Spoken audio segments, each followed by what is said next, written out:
안녕하세요. 오늘은 기술의 최전선, 양자 컴퓨팅이라는 정말 흥미로운 세계로 함께 떠나보겠습니다. 네, 안녕하세요. 그중에서도 D-Wave 퀀텀이라는 회사, 이 회사의 향후 5년 로드맵과 가능성을 좀 집중적으로 파헤쳐볼 텐데요. 아시다시피 이 분야는 변화가 극심하지만 동시에 세상을 바꿀 만한 엄청난 잠재력을 품고 있습니다.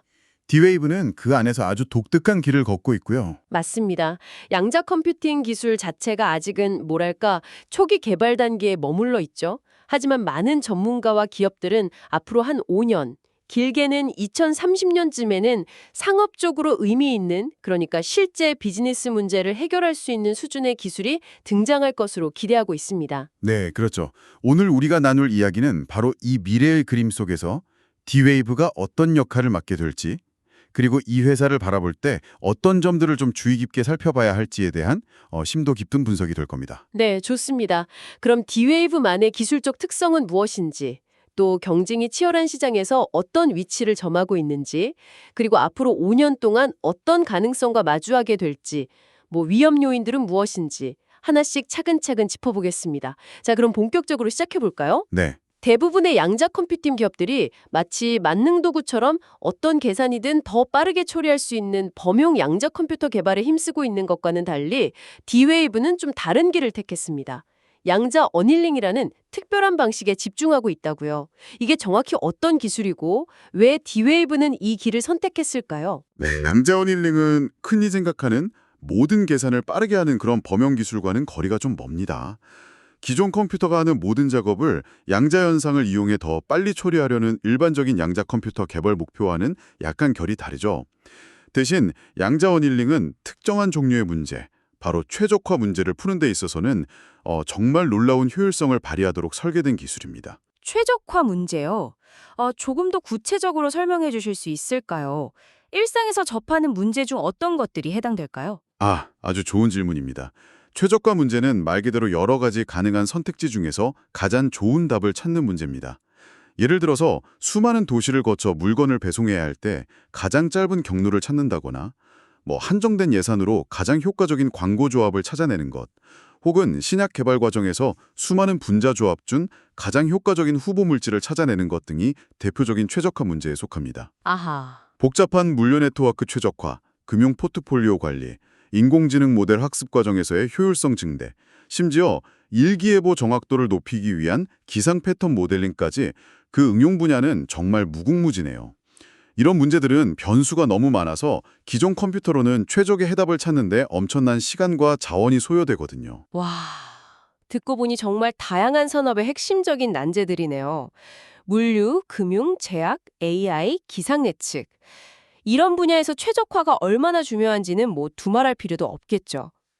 그렇다면 D-Wave는 범용 기술 경쟁 대신 이처럼 특정하지만 매우 중요한 문제 해결에 집중함으로써 자신만의 영역을 구축하려는 전략인 셈이군요. 정확히 그렇습니다. 바로 이 지점이 아주 흥미로운데요. D-Wave는 양자 어닐링이라는 특화된 접근법을 통해 범용 양자 컴퓨터 개발이라는 엄청난 경쟁의 한복판에서 약간 한 발짝 비켜나 있습니다. 범용 양자 컴퓨터는 이론적으로 모든 문제를 풀 수 있지만 특정 최적화 문제에 있어서는 아직 D-Wave의 어닐링 방식이 더 빠르거나 효율적일 수 있다는 주장이 나오는 이유죠. 아, 그렇군요. 비유하자면 모든 종류의 나사를 돌릴 수 있는 만능 드라이버, 이게 범용 양자 컴퓨터라면 D-Wave는 특정 규격의 나사를 기가 막히게 빠르고 정확하게 조이는 전동 드라이버, 즉 양자 어닐링을 만든 셈입니다. 오, 흥미로운 비유네요. 특정 작업에 최적화된 도구라.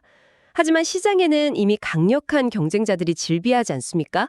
IonQ나 리제티 컴퓨팅처럼 양자 컴퓨팅 기술 자체에 집중하는 회사들도 있고요. 무엇보다 마이크로소프트나 구글의 모회사인 알파벳 같은 IT 거인들이 막대한 자본력과 연구 인력을 투입하고 있잖아요. 네, 맞아요. 이런 상황에서 D-Wave의 틈새 전략이 과연 통할 수 있을까요?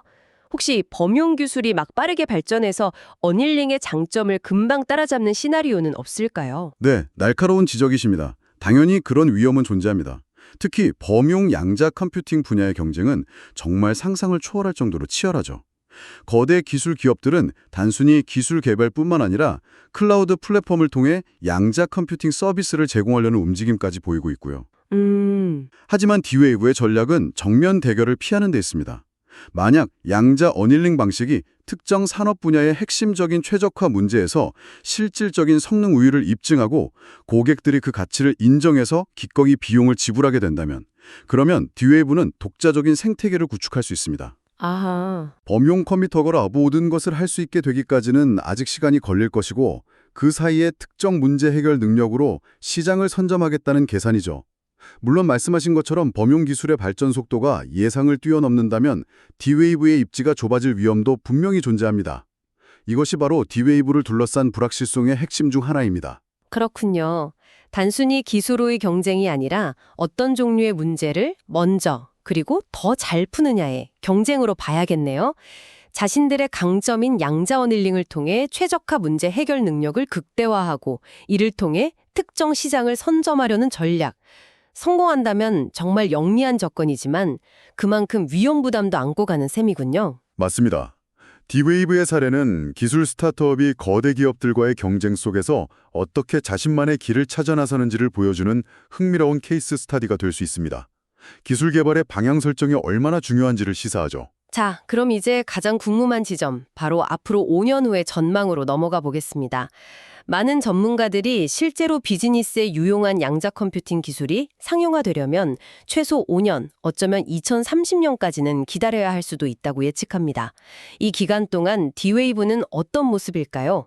그리고 이 예측 자체가 D-Wave에게는 어떤 의미를 가질까요? 바로 그 시간이 핵심 변수입니다. 5년이라는 시간은 기술 발전 속도가 매우 빠른 이 분야에서는 상당히 긴 시간이죠. 그동안 예상치 못한 기술적 난관에 부딪힐 수도 있고 반대로 누구도 예상하지 못했던 획기적인 돌파구가 마련될 수도 있습니다. 그렇죠. 예를 들어 양자 비트, 즉 큐비트의 안정성을 획기적으로 높이는 기술이 개발되거나 오류 정정 기술에 큰 진전이 있을 수도 있죠. 반대로 현재의 접근 방식이 근본적인 한계에 부딪힐 가능성도 배제할 수 없습니다. 이런 불확실성 때문에 D-Wave를 포함한 양자 컴퓨팅 기업에 대한 평가는 고위험 고수익이라는 틀에서 벗어나기 어렵습니다. 네. 잠재력은 엄청나지만 그 잠재력이 현실화될지 또 언제 현실화될지는 아무도 확신할 수 없는 거죠. 그런데 현재 D-Wave의 기업 가치를 보면 이런 불확실성이 무색할 정도로 상당히 높게 평가받고 있는 것 같습니다. 시가총액이 무려 110억 달러에 달한다는 이야기가 있는데요. 네, 맞아요. 현재 벌어들이는 수익에 비해 엄청나게 높은 가치인데 이건 어떻게 해석해야 할까요? 미래에 대한 기대감이 너무 과도하게 반영된 것은 아닐까요? 네, 바로 그 지점이 투자 관점에서 D-Wave를 바라볼 때 가장 신중하게 고려해야 할 부분입니다. 현재 D-Wave의 연간 매출 규모는 대략 2,200만 달러 수준으로 알려져 있습니다. 2,200만 달러요? 네. 그런데 시가총액이 110억 달러라는 것은 현재의 실적이 아니라 미래에 달성할 것으로 기대되는 엄청난 성공을 이미 가격에 반영하고 있다는 뜻입니다. 아, 2,200만 달러 매출에 110억 달러 가치. 비율로 따지면 정말 어마어마하네요. 그렇죠. 조금 더 구체적으로 계산을 해볼까요? 만약 D-Wave가 미래에 성공적으로 사업을 확장해서 건실한 기술 기업 수준인 20%의 이익 마진을 달성한다고 가정해 봅시다. 네. 그리고 성장성을 인정받아서 주가 수익 비율, 즉 시가총액을 순이익으로 나눈 값이 30배 정도에서 거래된다고 가정해 보죠. 이 두 가지 가정이 충족된다고 했을 때 현재의 11억 달러 시가총액을 정당화하려면 연간 매출이 약 18억 달러 수준까지 증가해야 한다는 계산이 나옵니다. 18억 달러요? 와. 현재 2,200만 달러에서 18억 달러로 늘어나려면 대략 80배 이상 성장해야 한다는 거군요. 네, 맞습니다. 엄청난 숫자죠. 5년 안에 그 정도 성장을 이루려면 단순의 기술 개발 성공만으로는 부족할 것 같습니다. 개발된 기술을 실제 시장에 내놓고 고객들이 그 가치를 인정해서 비용을 지불하게 만들고 그걸 또 18억 달러 규모까지 키워야 한다는 건데 정말 쉬운 일이 아닐 텐데요. 이건 거의 혁명적인 수준의 성공 스토리가 필요한 것 아닌가요? 맞습니다. 불가능하다고 단정할 수는 없지만 현재 시점에서 볼 때 엄청난 도전 과제임은 분명합니다. 만약 D-Wave가 향후 5년 안에 정말로 상업적으로 성공한 양자 어닐링 컴퓨터를 시장에 출시하고 그 기술이 특정 산업의 판도를 바꿀 정도의 파급력을 보여주면서 매출이 폭발적으로 증가한다면 18억 달러 매출 달성도 가능할 수 있습니다. 네. 그렇게 된다면 현재의 높은 가치 평가는 정당화될 뿐만 아니라 그 이상의 가치를 인정받을 수도 있겠죠. 하지만 반대로 기술 개발이 지연되거나 상용화 과정에서 예상치 못한 문제에 부딪히거나 혹은 경쟁 기술이 더 빠르게 발전해서 시장의 기대에 부응하지 못한다면 현재의 높은 가치는 큰 폭으로 조정될 위험에 있습니다. 현재 가치에는 미래 성공에 대한 매우 낙관적인 시나리오가 이미 상당 부분 반영되어 있다고 봐야 합니다. 그렇군요. 그렇다면 여기서 중요한 질문이 생기는데요. 과연 지금 시점에서 D-Wave에 투자하는 것이 합리적인 판단일까요? 기술의 잠재력은 분명 매력적이지만 그 잠재력이 현실화될 것이라는 보장은 아직 어디에도 없습니다. 또한 현재의 가치는 이미 큰 성공을 전제로 하고 있기 때문에 추가적인 상승 여력에 비해 하방 위험이 더 클 수도 있다는 분석도 가능합니다. 듣고 보니 정말 신중해야 할 문제네요. 미래를 바꿀 기술이라는 잠재력과 이미 너무 높아 보이는 현재 가치 사이의 간극이 상당해 보입니다. 만약 이 기술의 가능성을 믿지만 동시에 높은 불확실성 때문에 투자를 망설이는 분이라면 어떤 접근 방식을 고려해 볼 수 있을까요? 좋은 질문입니다.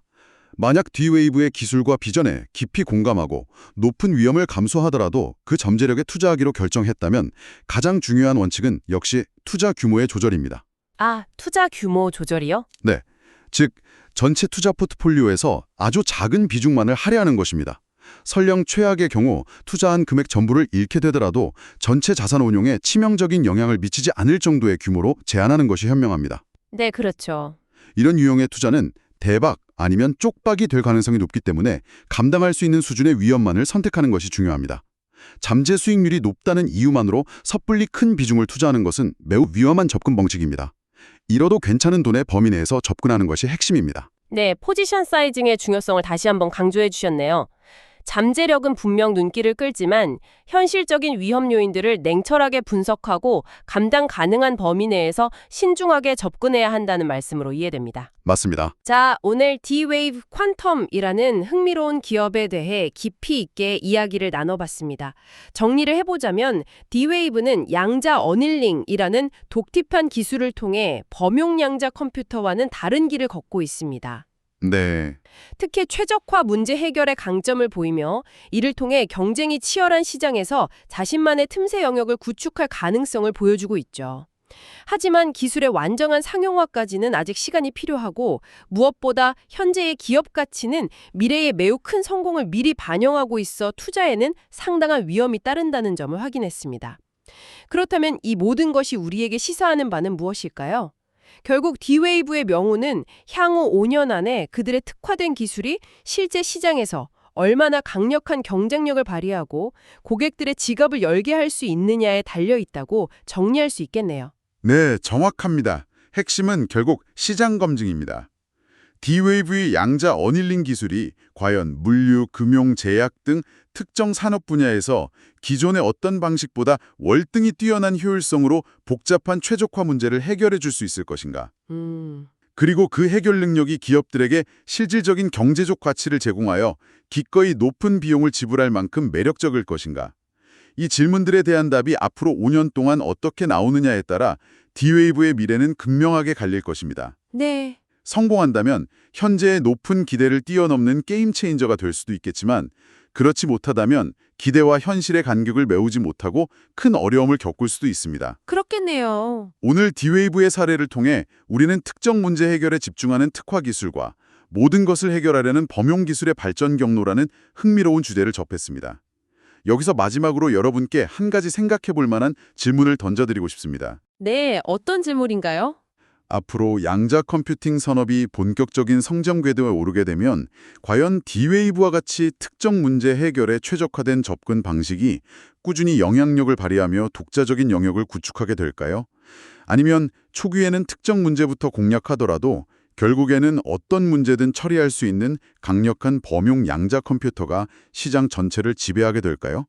마치 과거 컴퓨터 발전 초기 특수목적 계산기와 범용 컴퓨터가 경쟁했던 것처럼 말입니다. 흥미로운 질문이네요. 이 질문에 대한 답은 앞으로 펼쳐질 기술의 진화와 시장의 선택에 따라 달라지겠죠. 여러분도 이 흥미로운 질문에 대해 각자의 생각을 한번 정리해 보시는